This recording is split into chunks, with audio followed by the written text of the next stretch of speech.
What up, doe, head ass elementarians.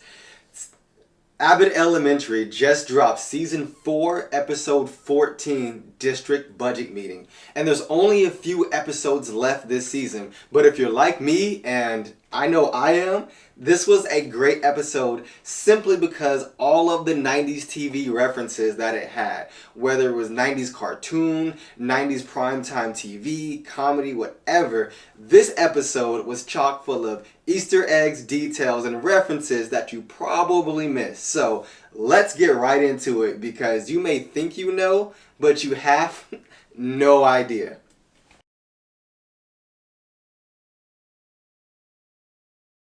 Right out of the gate, we see Tasha, and we've only seen her a couple times before. We first saw her in season 2, episode 9, Sick Day. She was the one that we found out doesn't like Janine because she's a chatty Kathy who got a bit too chatty.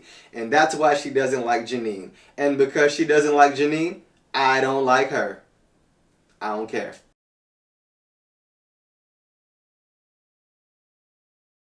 It's easy to see how ringworm and other diseases can go unchecked in Abbott Elementary when they can't even properly wash their hands. No matter how you feel about the politicizing of diseases and virulent spreading, washing hands is known to be a key way to cut down on that. If the students can't wash their hands, the disease wins.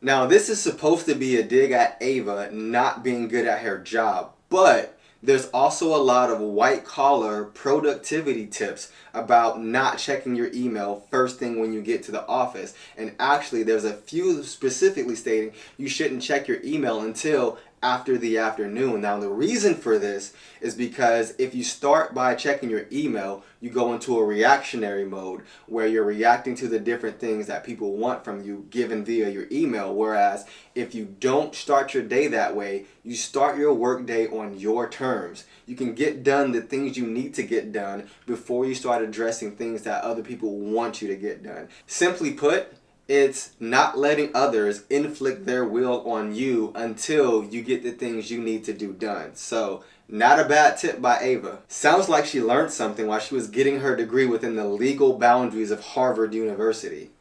You go, girl.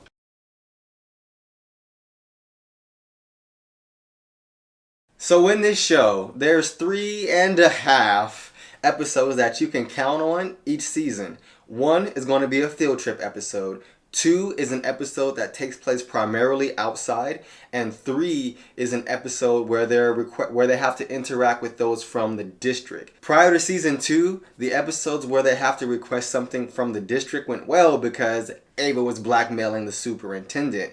Since season 2 onward, however, she's really had to put in work to get that money for her school. The HAAF episode is a conference episode. Seasons 2, 3, and 4 all had them, but season 1 didn't.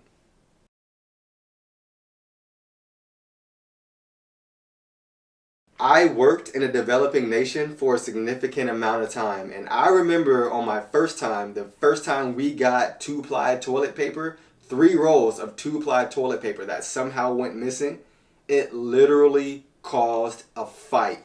So while it sounds minor, I absolutely understand why Jacob is the one to speak up for getting them 2-ply toilet paper.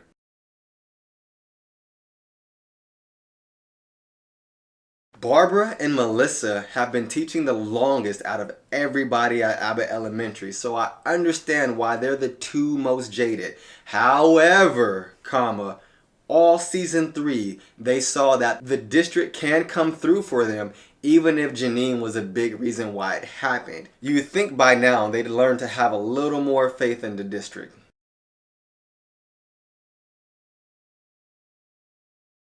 In season 4, episode 6, The Deli, Ava did a free ed talk for the district, which is completely out of character for her. So, I can see where she's coming from on that one.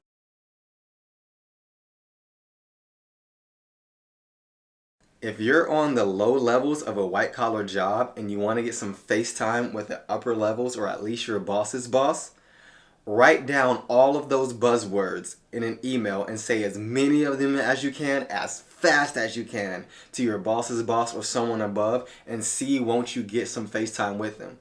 It's like catnip for middle managers. KPI.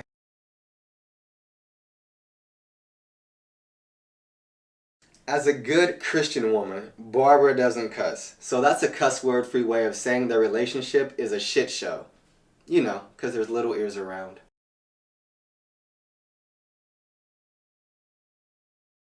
Yeah, they got clowned in season 4, episode 4 costume contest for their Halloween costume.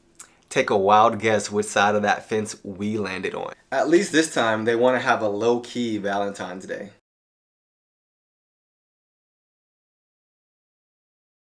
RJ was a big plot point in season 4, episode 10, Testing, where Jacob was trying to get him engaged more in school as a way to combat his chaotic home life. This carried over into season 4, episode 12, Gerard Creek, where we find out that RJ has a talent for golf. What? The extra time Jacob has been spending with RJ is obviously working because now he's being shown to be an engaged student. So, way to go, Mr. C.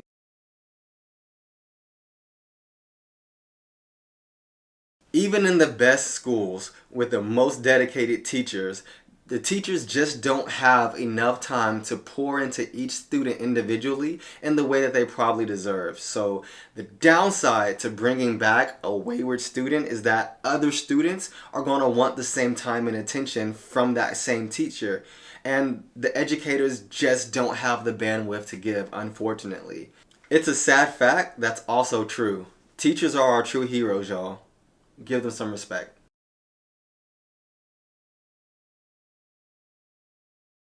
Okay. We have an Italian stealing bread. What else were they going to do?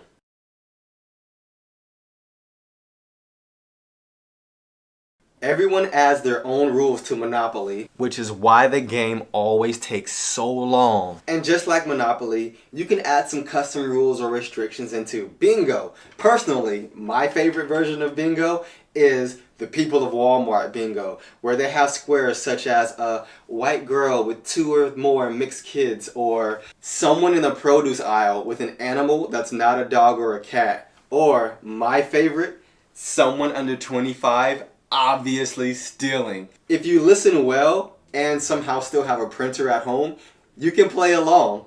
Just do it at your own home and not someone else's, because I did this over a friend's house and I woke up in the back of a Lyft with a driver not going to my house, and he didn't match his profile picture at all. Wrong skin color, wrong sex, all of it. Do it at home. It can get dangerous.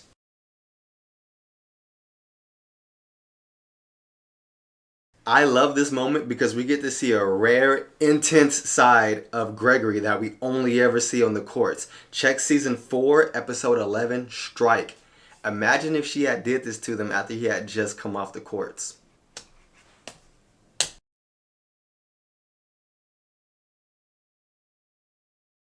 You know this lady is old because she's using Nickelodeon characters from the 90s as insults, alright? So in order, we have Stick Stickily from Nick in the Afternoon, SpongeBob SquarePants from the titular show, and Tommy Pickles from Rugrats and Rugrats All Grown Up.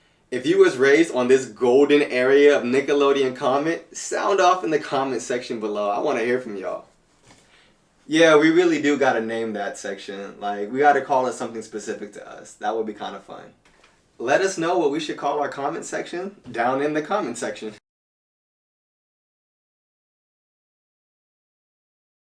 Several times in season 3, we see that Manny was set up to be a rival to Gregory as a paramour for Janine. Manny is classy, so he addresses it in a way that's not awkward at all.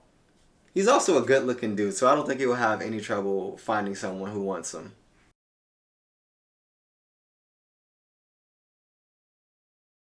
If mentioning all these shows from the 90s brings back warm memories of your childhood, then this cameo has to be the cherry on top right here for you, because this is none other than Tatiana Ali, aka Ashley Banks from the Fresh Prince of Bel-Air. She is all grown up, y'all.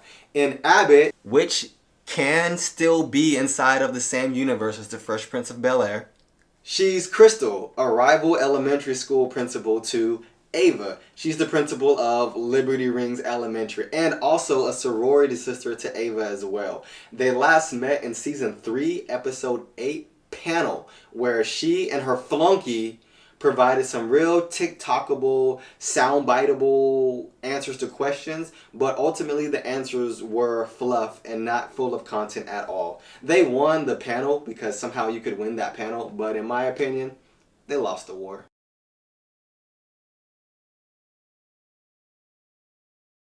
If you're any kind of fan at all, you had to have gotten out of your seat and cheered along with Janine. This is the moment we've been waiting for, y'all, since season 1. Way to go. I'm here for it.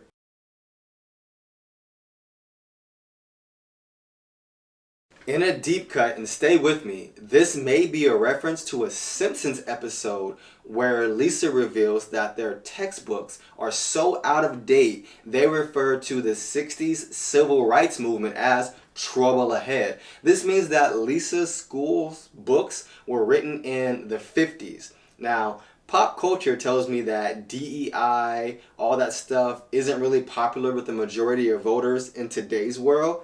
I stand with this principle. Having modern textbooks might go a long way to helping his students relieve racial tensions in their school. It's worth a shot. I mean, look how not learning about it is going.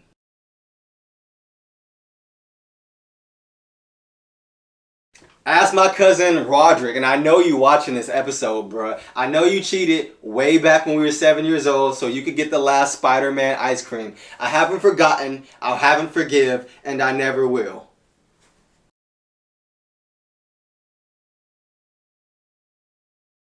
For those who don't know, Hanna-Barbera was an animation company that took all those rejected ideas from Disney and Looney Tunes and made their own shows around them. Scooby-Doo was one of those shows. It was very popular in like the 70s and 80s in its original run, and in the 90s it jumped the shark when it introduced the character of Scrappy-Doo, who was the foil to Scooby-Doo.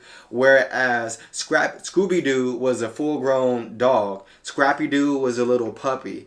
Whereas Scooby-Doo was cowardly and always wanted to run away, Scrappy-Doo, as his name suggests, was always looking for a fight. He was about that action. Before the phrase, "you can get it on sight," was in the pop culture lexicon, he lived that life.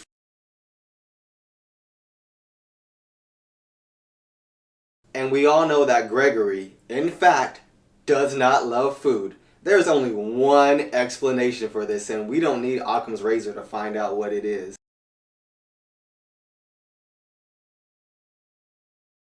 I'm wondering what it is about Gregory that makes Janine stop looking at his anatomy once you get around the knee area.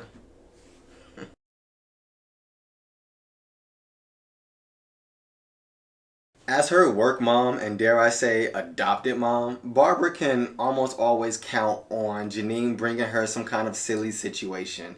There's at least one episode per season where that's the B plot.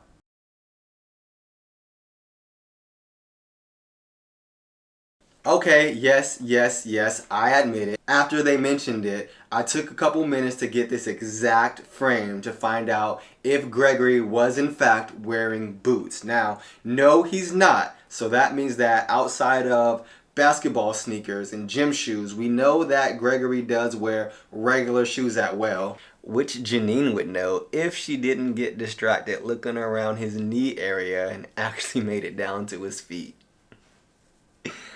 Oh boy.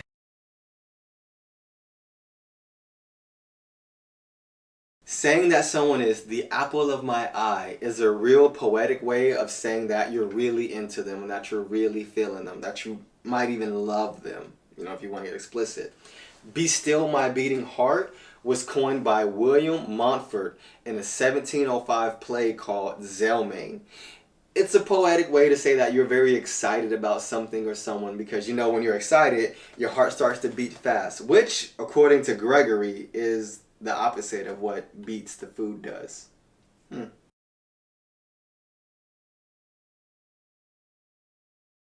This is Jeffrey, although their name isn't spelled in the conventional way. Now, this was a major plot point for season 3, episode 5, Breakup, where Janine and Melissa spent a lot of time finding out if they were a legit teacher or if they somehow managed to sneak into the school pretending to be a teacher, especially considering they had only ever taught at schools that were named after presidents. You know, Jefferson, Roosevelt, la la la la la. It was a lot of laughs. Go check it out.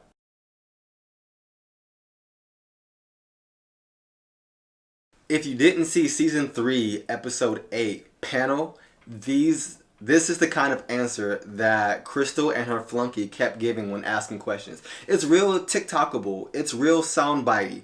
But ultimately, it's a lot of fluff and doesn't really answer the question. At least here, that kind of behavior wasn't rewarded. I mean, talk about fumbling the bag.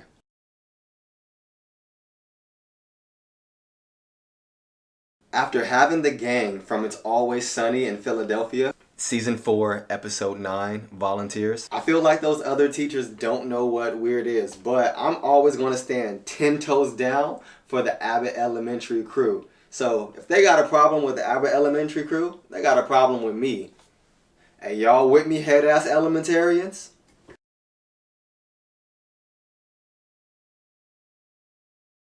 We always get to see how Abbott Elementary is always on the struggle. I mean, their school steals Wi-Fi from the deli next door. So because we only ever follow the Abbott Elementary crew, it's very easy to only think that it's only Abbott struggling when honestly this seems to be district-wide.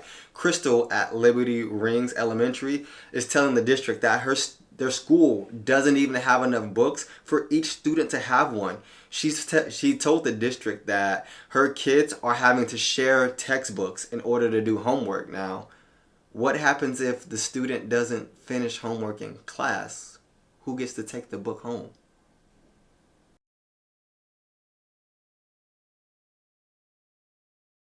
By now, I know many of y'all don't like how Janine and Gregory don't really display their love in public. It's done in the subtext. So I do these segments for y'all. Notice how Gregory instantly knew something was up with Janine and she was acting out of character when he talks about the particular way he likes his shakes. Sorry. When he talks about the particular way he loves his shakes. It's little details like this that demonstrate their low-key love. Up until later in the episode where Gregory makes it high-key. I fixed your light.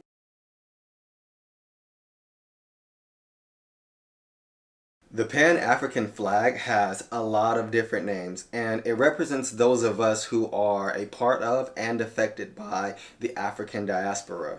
While it seems out of character for someone like Jacob to be so raw about it, it's probably due to his surroundings in Philadelphia. Remember, Jacob moved here after becoming an adult. Jacob is uniquely unplugged into black culture and black life and the black experience. Out of anyone from the Abbott Elementary crew who would have brought up a Pan-African flag, it was going to be Jacob. 100.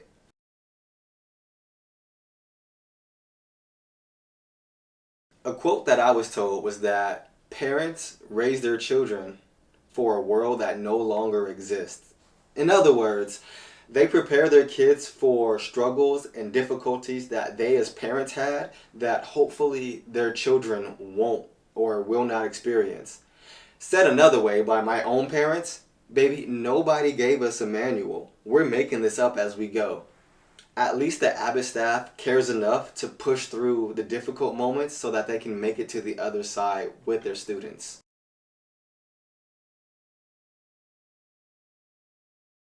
What does that even mean? They know I'm a wordsmith, right? They're making up words just to troll me?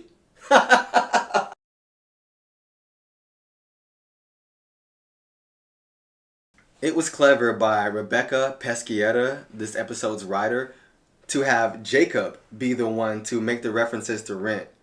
For those lost as to why, it's because there's a strong link between the gay male culture and the arts culture. For the uncultured among us, Rent is the play that has that famous song, 525,600 minutes. You might also know that song from The Office. It was sang to Michael Scott at Dunder Mifflin, a Scranton paper company, his last day there as the regional manager.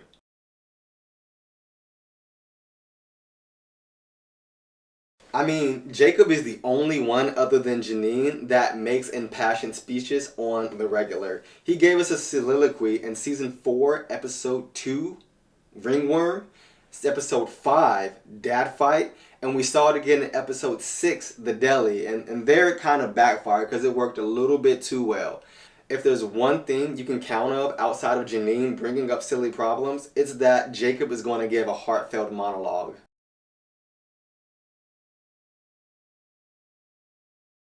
Many people in real life and the Abbott crew overlook Jacob, but he's a sleeper hit. This is the most recent time where he's managed to use his dopey attitude to pull a fast one over on somebody. He didn't give Ava a chance to deny his request because he took that away from her in such a clever way that she didn't even put up a fight.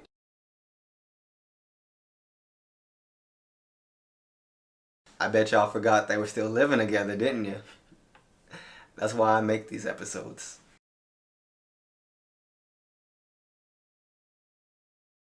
In an interview, Robert Downey Jr. said one of the hardest parts about acting is being surprised by something you know is going to happen.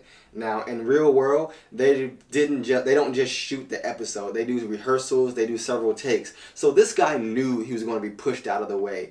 But the way he sells it is ingenious. It leads me to believe that Janelle James, who plays Ava Coleman, did it one way in rehearsals and then did it an entirely different way when they was filming because Buddy genuinely sounds perturbed.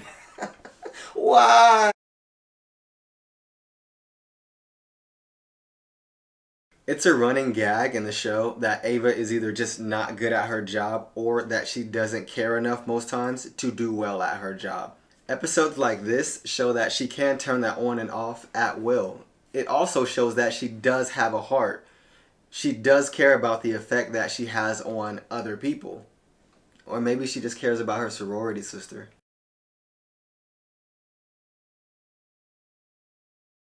Hey yo, Jeffrey was this mean, but in real life. As the old people say, you put your foot in your mouth, baby.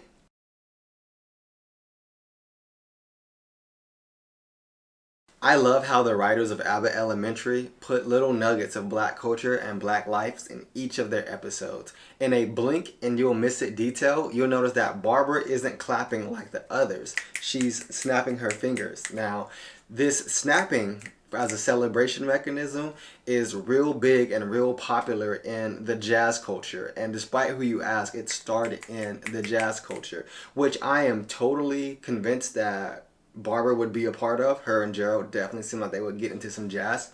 I've also been told that snapping instead of clapping is something that's done around children on the autistic spectrum. Something about clapping can really set them off.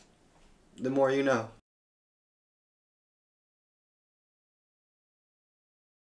Cause I love you.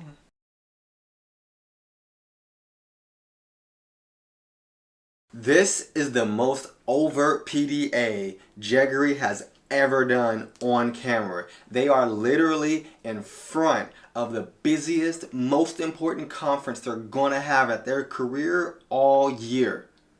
You can't be more public than that. They did this one just for y'all.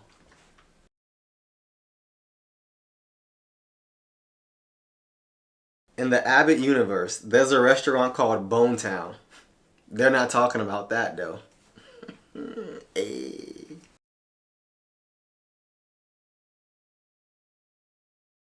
Just as we never saw or heard the Maris character on Frasier, and we never saw, for real, Mrs. Wallowitz on The Big Bang Theory, I project that we're never really going to find out Mr. Johnson's first name. Or, if we do, it'll probably be on the very last episode of the entire series.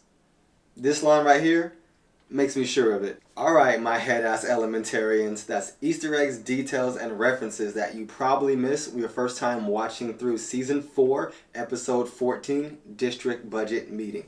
As always, if you want to know more about something we said, or if you think we took one of our theories and references a little bit too far, let us know down in the soon-to-be renamed comment section down below. And as always, or at least for the next few more episodes, Abbott Elementary premieres on ABC on Wednesdays and a day later on Hulu.